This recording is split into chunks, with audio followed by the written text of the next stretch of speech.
Praise Lord. നിങ്ങളെ എല്ലാവരെയും blessed മോർണിംഗിലേക്ക് യേശുക്രിസ്തുവിന്റെ നാമത്തിൽ സ്വാഗതം ചെയ്യുന്നു.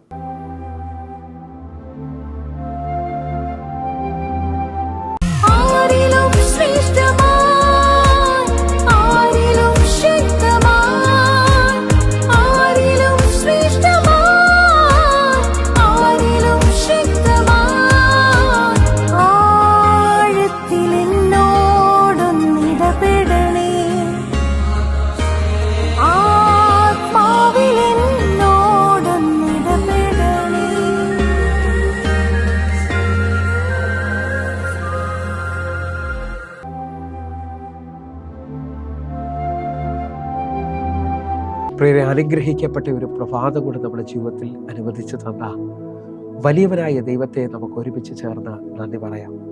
എത്ര പേർ പറയും, ഞാൻ നിന്നതല്ല, എൻ്റെ ദൈവം എന്നെ നടത്തിയതാണ്.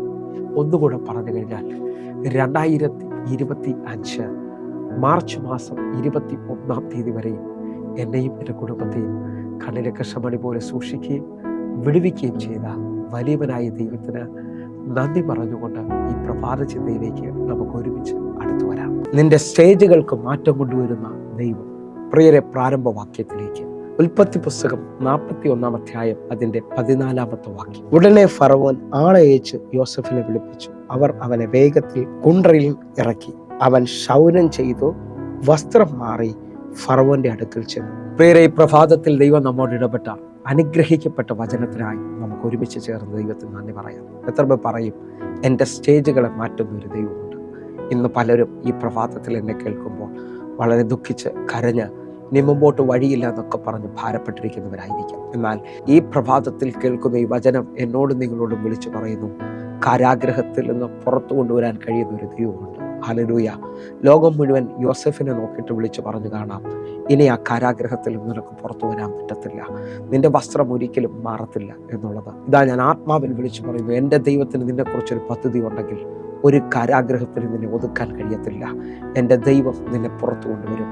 എൻ്റെ ദൈവം നിന്റെ സ്റ്റേജുകൾക്ക് മാറ്റം കൊണ്ടുവരും. നമ്മൾ ഈ വായിച്ച വചനത്തിൻ്റെ പശ്ചാത്തലം എന്ന് പറയുന്നത്, ചെയ്യാത്ത കുറ്റത്തിന് യോസേഫ് കാരാഗ്രഹത്തിൽ അടയ്ക്കപ്പെട്ടിരിക്കുകയാണ്. പൊത്തീഫറിന്റെ വീട്ടിൽ താൻ ചെയ്യാത്ത കുറ്റത്തിന് ഇതാ തന്നെ കാരാഗ്രഹത്തിൽ അടച്ചിരിക്കുകയാണ്. എന്നാൽ എൻ്റെ ദൈവം അവനെ ആളയച്ച് ഫറവോനിലൂടെ പുറത്തു കൊണ്ടുവരികയാണ്. ഞാൻ ആത്മാവിൽ വിളിച്ചു പറയാം, നിങ്ങളുടെ ജീവിതത്തിനകത്തും ഒരിക്കലും ഇനി മാറത്തില്ലെന്ന് പറയുന്ന പല സ്റ്റേജുകളെയും ഇന്നത്തെ ഈ ദൂതിനകത്ത് നിങ്ങൾ വിശ്വസിക്കുമെങ്കിൽ നിങ്ങളുടെ ജീവിതത്തിൽ മാറ്റം കൊണ്ടുവരും. യോസഫിൻ്റെ ജീവിതത്തിനകത്ത് നിങ്ങളൊന്ന് ആഴമായി ശ്രദ്ധിച്ചു നോക്കിയാൽ അവൻ്റെ ജീവിതത്തിനകത്ത് പല മേഖലകളിൽ അവൻ വസ്ത്രങ്ങൾ മാറുന്നത് കാണാം. അവൻ്റെ ജീവിതത്തിനകത്ത് ആദ്യമായി വെളിപ്പെട്ടത് അവൻ അപ്പൻ ഇഷ്ടപുത്രനായപ്പോൾ. ഉൽപ്പത്തി പുസ്തകം 37 അധ്യായം അതിൻ്റെ 3 വാക്യത്തിനകത്ത് അപ്പൻ അവനൊരു നിലയങ്കി, ഇഷ്ടപുത്രനായി കൊണ്ട് ഒരു നിലയങ്കി ഉണ്ടാക്കി കൊടുക്കുന്നത് കാണാൻ പറ്റും.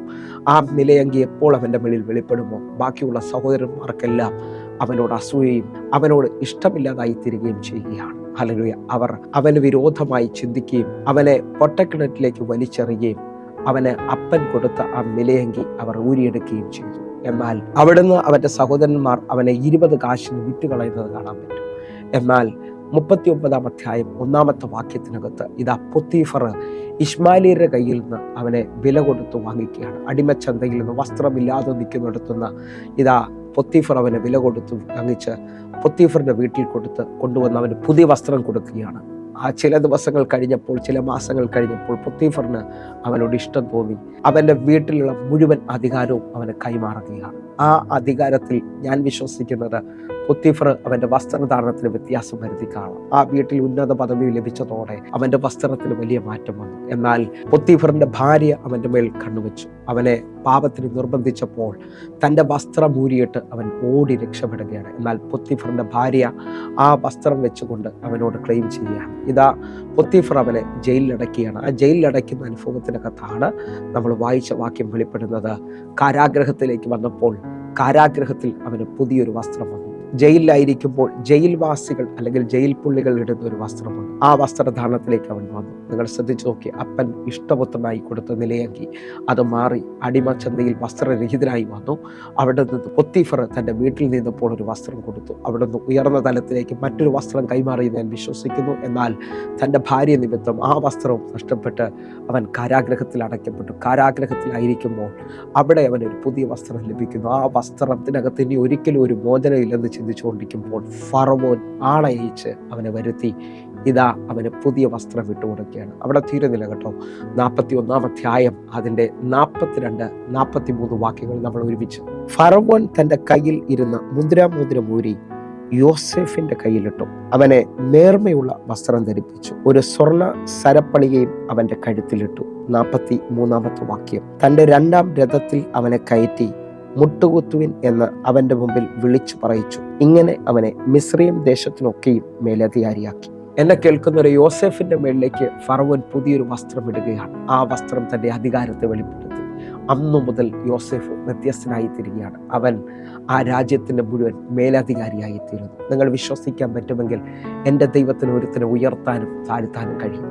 നിങ്ങൾ വിശ്വസിക്കാൻ പറ്റുമെങ്കിൽ നീണ്ട നാളുകളായിട്ട് നിന്ന് നിന്ദ, പരിഹാസം നിങ്ങളുടെ മേളിൽ മാറാൻ പോവുകയാണ്. നിങ്ങൾ ആ പട്ടണത്തിൽ, ആ ഭവനത്തിനകത്ത് തല ഉയർത്താൻ പോവുക. കാരണം നിന്റെ ദൈവം നിന്നെ ഉയർത്തുകയാണ്. ഒന്നുകൂടെ പറഞ്ഞു കഴിഞ്ഞാൽ, എസ്തേറിനെ അപ്പനും അമ്മയും ഇല്ലാത്തവളെ ആ രാജ്യത്തിൻ്റെ രാജ്ഞിയാക്കുവാൻ എൻ്റെ ദൈവത്തിന് കഴിയുമെങ്കിൽ, രാജ്ഞിയുടെ വസ്ത്രധാരണം വ്യത്യസ്തമാണ്. അവ അപ്പനും അമ്മയില്ലാതെ ഒരു നല്ല വസ്ത്രമില്ലാത്തവളെ എൻ്റെ ദൈവത്തിന് ഇഷ്ടം തോന്നി അവളുടെ മേളിലേക്ക് കിരീടം വെച്ച് കൊടുത്തുകൊണ്ട് വസ്തിക്ക് പകരം രാജ്ഞിയാക്കുകയാണ്. ഞാൻ വിശ്വസിക്കുന്നു എൻ്റെ ദൈവം ഈ മെസ്സേജ് കേട്ടുകൊണ്ടിരിക്കുമ്പോൾ തന്നെ ചിലവരുടെ വസ്ത്രധാരണത്തിന്, ചിലവരെ ജോലിക്കകത്ത്, ചിലവരെ ജീവിതത്തിനകത്ത് ഭയങ്കര മാറ്റങ്ങൾ കൊണ്ടുവരാൻ പോവുകയാണ്. നിങ്ങൾ വീട്ടിൽ നിന്നതുപോലല്ല അമേരിക്കയ്ക്ക് പോകുന്നത്. ഹല്ലേലൂയ. അമേരിക്കയ്ക്ക് പോകാൻ പ്രത്യേക വസ്ത്രവും, പ്രത്യേകമായ ചില സ്ഥലങ്ങളിലേക്ക് ചെല്ലുമ്പോൾ പ്രത്യേക വസ്ത്രങ്ങളാണ് ഇടുന്നത്. നാട്ടിലെ കേരളത്തിൻ്റെ അറ്റ്മോസ്ഫിയർ അല്ല അയർലൻഡിലേക്കും ഹല്ലേലൂയ UK ഒക്കെ ഉള്ളത്. അവിടെ ഇപ്പോൾ തണുപ്പിൻ്റെ സമയമാണ്. ഹല്ലേലൂയ. തണുപ്പിൻ്റെ ഡ്രസ്സ് ഇടാനായിട്ട് നിങ്ങൾ ഒരുങ്ങാൻ തയ്യാറാകുക. നിങ്ങളുടെ ജീവിതത്തിനകത്ത് കാനഡയിൽ ചെല്ലുമ്പോൾ, ഓസ്ട്രേലിയയിൽ ചെല്ലുമ്പോൾ വസ്ത്രധാരണത്തിന് വ്യത്യാസമുണ്ട്. അമേരിക്കയിൽ ചെല്ലുമ്പോൾ വസ്ത്രധാരണത്തിന് വ്യത്യാസമുണ്ട്. നിങ്ങൾ വിശ്വസിക്കാൻ പറ്റുമെങ്കിൽ നിങ്ങളുടെ ജീവിതത്തിനകത്ത് പുതിയതൊന്ന് കർത്താവ് ചെയ്യാൻ പോവുകയാണ്. യെശയ്യാവ് 43 അധ്യായം 18 വാക്യം പറയുന്നു, മുമ്പുള്ള ഓർക്കണ്ട, പണ്ടുള്ള നിരൂപിക്കുകയും വേണ്ട, ഇതാ ഞാൻ പുതിയതായി ഒന്ന് ചെയ്യുന്നു. എൻ്റെ ദൈവം പുതിയതൊന്ന് നിൻ്റെ ജീവിതത്തിനകത്ത് ചെയ്യുകയാണ്. ഒന്നുകൂടെ പറഞ്ഞാൽ, ദാവീദിനെ അപ്പനും സഹോദരങ്ങളും തെള്ളി അവനൊരു ഇടയ ചെറുക്കനായിട്ട് കാട്ടിൽ നടക്കുന്നത് പ്രത്യേകമായ വസ്ത്രത്തിനകത്താണ്. എന്നാൽ ആ ബാലനെ വിളിച്ചുകൊണ്ട് ദൈവം അഭിഷേകം ചെയ്ത് രാജാവാക്കുമ്പോൾ അവൻ്റെ ജീവിതത്തിൽ വസ്ത്രധാരണം മാറി അവൻ്റെ സ്ഥിതിക്ക് മാറ്റം വരുത്തി. ഞാൻ ആത്മാവിൽ വിളിച്ചു പറയുന്നു, നിങ്ങളുടെ ജീവിതത്തിനകത്തും ഇതേപോലെ തന്നെ അർഹിക്കാനാകാത്ത ചിലത് കർത്താവ് ചെയ്യാൻ പോകുകയാണ്. ഒന്നുകൂടെ പറഞ്ഞു കഴിഞ്ഞാൽ, യേശുവിനെ നിങ്ങൾ ശ്രദ്ധിക്കണം. യേശുവിൻ്റെ ക്രൂശീകരണത്തിനകത്ത് യേശുവിനെ അല്ലെങ്കിൽ ക്രൂശിക്കുന്നതിന് മുമ്പായി അവൻ്റെ വസ്ത്രം ഊരിയെടുക്കുകയും അവനെ ധൂമവസ്ത്രം ധരിപ്പിച്ചതായി കാണുന്നുണ്ട്. ഹല്ലേലൂയ. യേശുവിൻ്റെ വസ്ത്രം അവർ നറുക്കിട്ടെടുത്തു, പങ്കിട്ടെടുത്തു എന്നവിടെ വ്യക്തമായി കാണാൻ കഴിയും. എന്നെ കേൾക്കുന്നൊരു ഉയർപ്പിൻ്റെ ദിവസം ആർക്കും മാറ്റാൻ കഴിയാത്ത മഹത്വത്തിൻ്റെ വസ്ത്രം ധരിച്ചുകൊണ്ട് യേശു പുറത്തു വരികയാണ്. നിങ്ങളുടെ ജീവിതത്തിനകത്ത് വലിയ സ്റ്റേജുകളെ മാറ്റുന്ന, ജീവിതത്തിൻ്റെ അവസ്ഥകളെ മാറ്റുന്ന ഒരു തലം ഈ പ്രഭാതത്തിൽ വെളിപ്പെടുമെന്ന് ഞാൻ വിശ്വസിക്കുന്നു. നമുക്ക് ഒരുമിച്ച് കണ്ണുകൾ അടയ്ക്കാം, പ്രാർത്ഥിക്കാം. ഞങ്ങളെ സ്നേഹിക്കുന്ന ഞങ്ങളുടെ നല്ല കർത്താവേ, പൂർണ്ണ ഹൃദയത്തോടെ എന്നെ കാണുന്ന, എന്നെ കേൾക്കുന്ന ഓരോ മക്കൾക്കുമായി ഞാൻ പ്രാർത്ഥിക്കുന്നു. ഈ പ്രഭാതം മുതൽ ഇവരെ കണ്ണുനീരിൻ്റെ സ്റ്റേജ് മാറട്ടെ, ഇവരെ വിലാപത്തിൻ്റെ സ്റ്റേജ് മാറട്ടെ, ഇവരെ രട്ടിനെ അടിച്ച് സന്തോഷം മുടിപ്പിക്കട്ടെ. എൻ്റെ കർത്താവ് അത് ചെയ്തതിനായി നന്ദി. യേശുവിൻ നാമത്തിൽ ഞാൻ പ്രാർത്ഥിക്കുന്നു. കേൾക്കണം പിതാവേ. ആമേൻ. ആമേൻ. പ്രിയരെ, പ്രഭാത സന്ദേശം നിങ്ങൾക്ക് അനുഗ്രഹമാകുന്നു ഞാൻ വിശ്വസിക്കുന്നു.